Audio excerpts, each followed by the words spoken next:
a pretty well-known writer from New York popped up in Japan one day, a dude that I know. And he's pretty well known for snitching on people.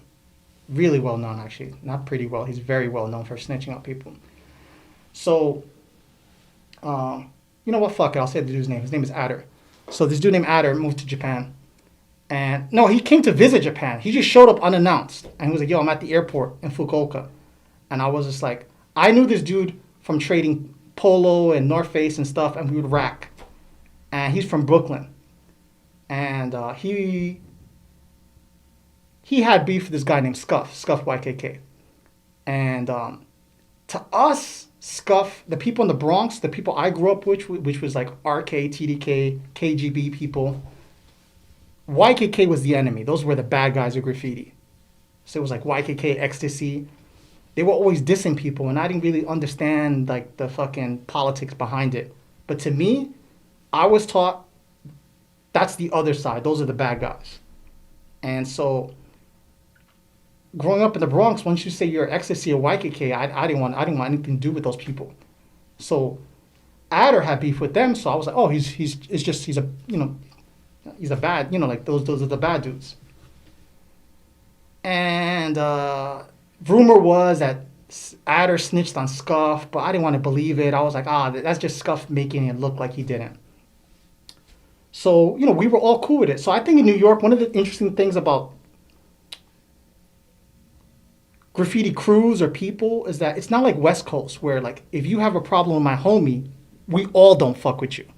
New York's very interpersonal. It's like you don't fuck with my friend, but you're cool with me, so I can like shake your hand and maybe speak to you. But like it's different. Like people, I feel you gotta fuck everybody over individually in New York instead of there's very few people, or maybe in the '70s it was like that. It was like you fucked with one of the members of NPC, we all don't fuck with you.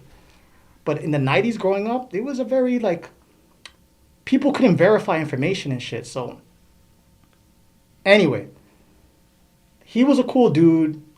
He fucking comes to Fukuoka and he's like, yo, I want to change my life. I want to do what you're doing and teach English and all this other bullshit. Long story short, he gets popped doing graph. He started wilding out doing a lot of aggressive graffiti there. He did this huge outline on a government building or some shit. And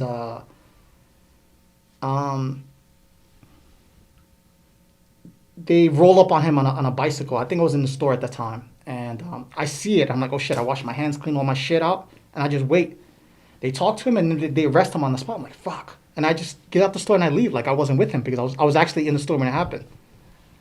So I was already aware that he had like snitching shit. He also had some issue with revs that Espo told me about. But I just didn't want to believe it. I'm like, but he's cool though. Like, why would he do that? And when I asked him, I was like, nah, I would never do any of that. And then, sure enough, the police show up at my crib a month later with like all this crazy evidence that there's no way they could get. And they in Japan, when you do a crime, you gotta write your test. You gotta write what happened to you in your own handwriting. So they show it to me, and I see his fucking hand style, and it's his hand style. If you know, it's fucking very unique. And so I had to go to court for that shit, and I had to prove to them that I wasn't Adder or helped him because he did a really long straight letter. And it was like an outline, a really, really long one. Like some, 15-foot long straight letter. And they were like, Japanese police were just like, they couldn't believe one person could do something that big. They were like, nah, two of you had to do it. I was like, it wasn't me. So I had to show them all proof that it wasn't me. And dude, they had my boy Peter Sutherland's book, Autograph, that I'm in. I don't even recognize myself in that book. And the police were like, this is you, right? There was no way they could. That book wasn't in circulation in Japan. Only Adder had it. All this other shit. But anyway, I ended up getting a suspended sentence for like 3 years. And then I don't know what happened to Adder. Adder disappeared. Just never emailed me, never apologized, nothing.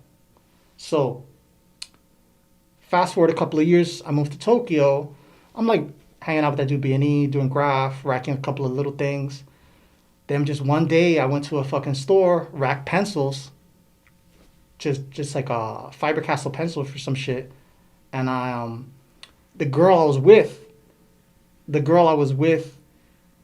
because I would leave the store first. I'm like, yo, just stay in the store so people don't know we're together. I left, and when I'm waiting for her, she doesn't come back. When I call her, she's acting all weird and shook. Sure enough, like 10 minutes later, she shows up at the police.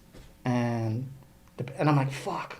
I was like, I could just leave right now, but this is a fucking like $50 pencil pack.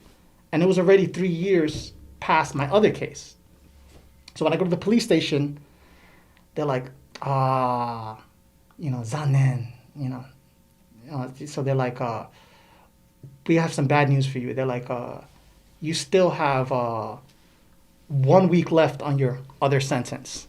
And I was like, fuck, we can't let you go.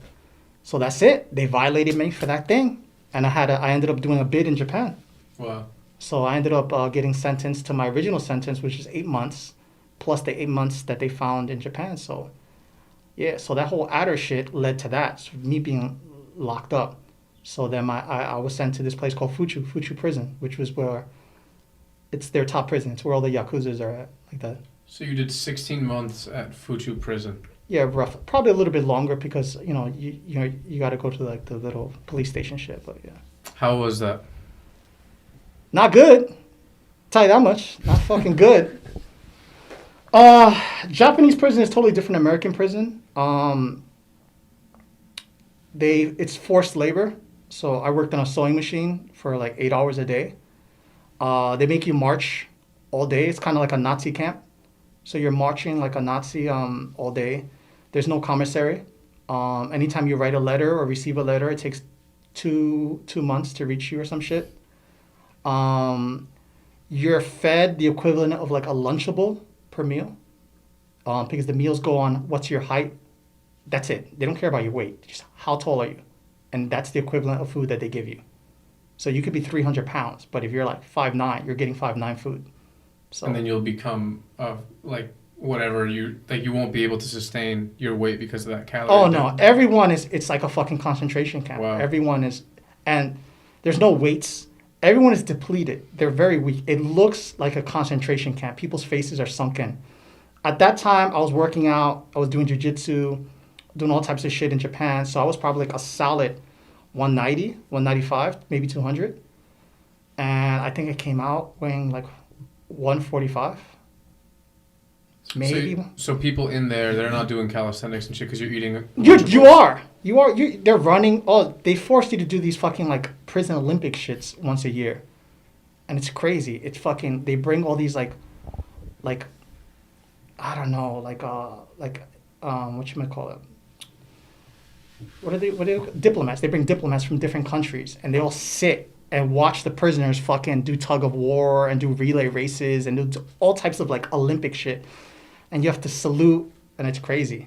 It's like insane. So, but yeah, and Japanese prison, yeah, I worked on a sewing machine all day.